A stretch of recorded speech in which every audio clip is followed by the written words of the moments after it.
Radhe Radhe everyone, welcome on my channel crucial chemistry. हम लोग organic spectra में यूवी और विजिबल स्पेक्ट्रोस्कोपी को पढ़ रहे हैं। उसमें हम अपना last topic Woodward Fisher rule पढ़ रहे थे। हमने इसको डाई-इन सिस्टम पे अप्लाई करके देखा। अब मतलब साइक्लिक डाई-इन सिस्टम पे अब हम इस ही रूल को अप्लाई करेंगे alpha beta unsaturated carbonyl compound पे। ठीक है, तो ये इसकी वैल्यूज़ हैं। मैंने आपको बेस वैल्यू इसमें ली जाती है, ये बेस वैल्यू। ठीक है, उसके बाद एक्सोसाइक्लिक डबल बॉन्ड जो मैंने बताया था +5 जोड़ेंगे, डबल बॉन्ड एक्सचेंजिंग कॉन्जुगेशन में +30, होमोएन्युलर डाइन में 39 जोड़ेंगे। एल्किल सब्सटीट्यूएंट की बात हो रही है, तो एल्किल सब्सटीट्यूएंट आपका अगर अल्फ़ा पे लगा होगा तो +10, अगर बीटा पे होगा तो +12, अगर गामा और डेल्टा पे होगा तो +18 इसमें जुड़ जाएगा। बेस वैल्यू को याद रखिएगा, बहुत इंपॉर्टेंट है। 202 जुड़ेगा जब 5 मेंबर रिंग होगी, और 215 कब होगा? या तो ईथर हो कंपाउंड, या फिर ए साइक्लिक मतलब कि रिंग ना हो, स्ट्रेट चेन हो, और या फिर 6 मेंबर की रिंग हो। ठीक है, तो ये वैल्यूज़ को याद कर लीजिए। क्वेश्चन सॉल्व करोगे तो अपने आप ही याद हो जाएंगी। ज़्यादा से ज़्यादा क्वेश्चन सॉल्व करो, रटोगे तो कभी नहीं याद होगा। क्वेश्चन ज़्यादा से ज़्यादा सॉल्व करोगे तो खुद ही याद हो जाएगा। तो इसे आप वीडियो को पॉज करके नोट कर लीजिए अपने कॉपी में। ठीक है, तो हम सीधे बढ़ते हैं एग्जाम्पल पे। सिंपल एग्जाम्पल लेंगे।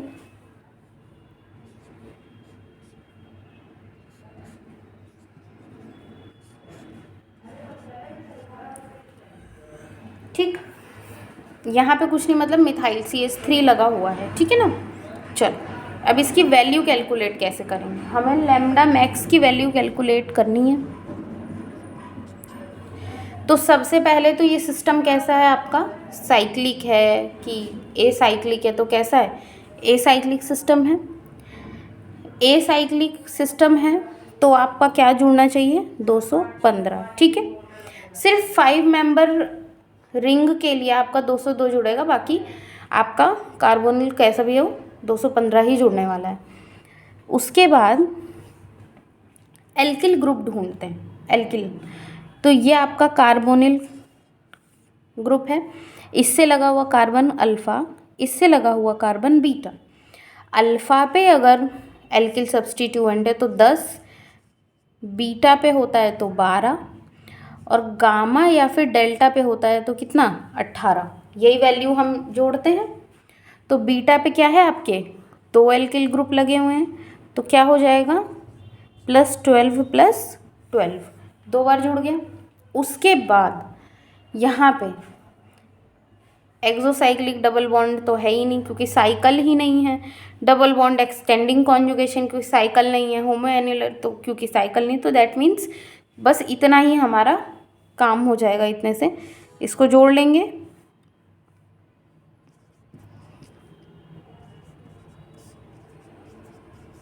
$239 लैम्डा मैक्स की वैल्यू आ गई।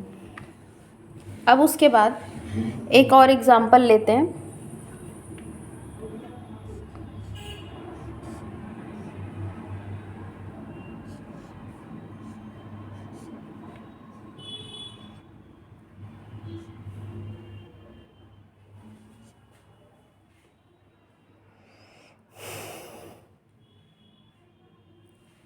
ठीक है, अब इसको सॉल्व कर, लैम्डा मैक्स की वैल्यू हमें निकालनी है।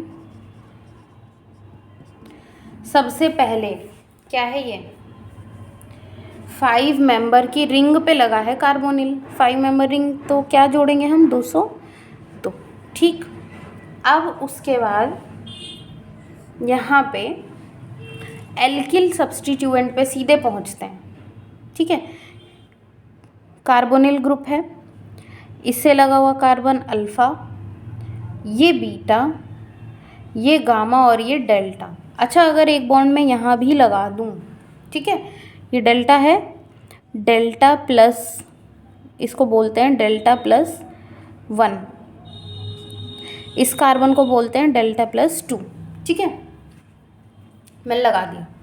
अब देखिए यहाँ पे देखो, आप ज़रूरी नहीं है कि आपने ये मॉलिक्यूल देख लिया, इसको सॉल्व कर लिया, ठीक है, बट आप और अपने से भी बना सकते हो, कुछ भी रैंडम मॉलिक्यूल आप बना, भाई प्रैक्टिस करनी सीखना है तो ऐसे ही करना पड़ेगा, जिस अपना भी खुद दिमाग चलाना सीखो। जब आप बुक ले लो, बुक से जब क्वेश्चन सॉल्व करो तो एक रफ कॉपी लेके बैठो, क्योंकि बहुत खिचड़ी पकने वाली है, तो फेयर नोट्स में तो नहीं हो सकता। ये ऑक्सीजन कुछ ज़्यादा ही दूर लग रहा है। अब ठीक है, चलो 202 5 मेंबर रिंग है, समझ में आ रहा है कि नहीं।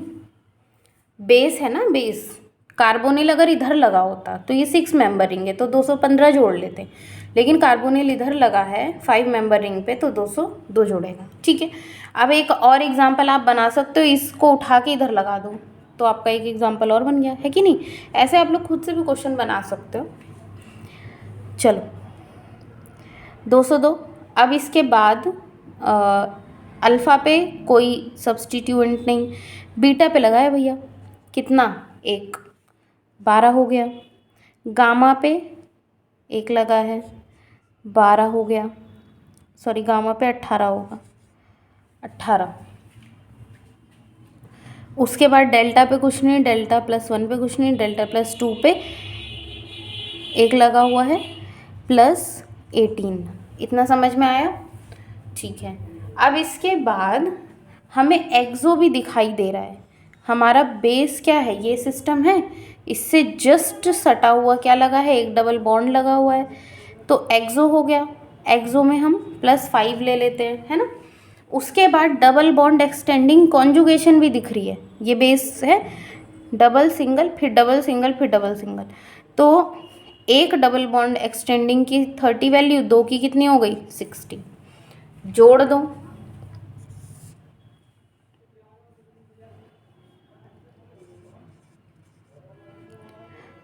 अट्ठारह और 18 36, 12 5 17, 60, 7 और 2 9, 6 15,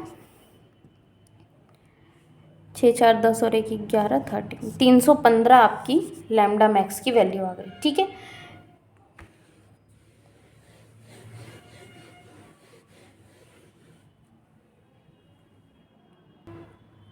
तो यहाँ पे हमारा वुडवर्ड रूल होता है ख़त्म।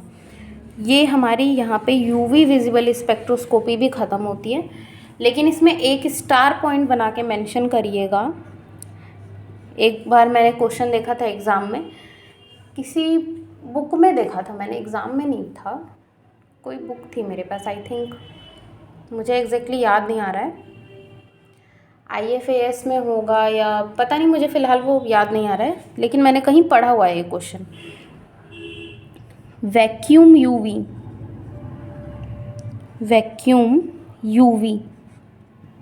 की बात मैंने देखी थी। वैक्यूम यूवी क्या होता है, इसमें जो लैम्डा की वैल्यू होती है बिलो 200 होता है, 200 नैनोमीटर। यूवी कहाँ से शुरू होती है, 200 से 400, ये 400 से 800 विजिबल, और 200 के नीचे जो होती है लैम्डा की वैल्यू, वो होती है वैक्यूम यूवी बोलते हैं हम उसको। और ये शो कैसे होता है, एक्चुअली होता क्या है कि एनवायरनमेंट में मॉलिक्यूल प्रेजेंट है, कोई भी मॉलिक्यूल एनवायरनमेंट में प्रेजेंट है, तो एनवायरनमेंट में हमारे पास ऑक्सीजन भी है, भाई हम सांस ले रहे हैं, जिंदा हैं, तो जाहिर सी बात है एटमॉस्फेयर में ऑक्सीजन हमारे प्रेजेंट है।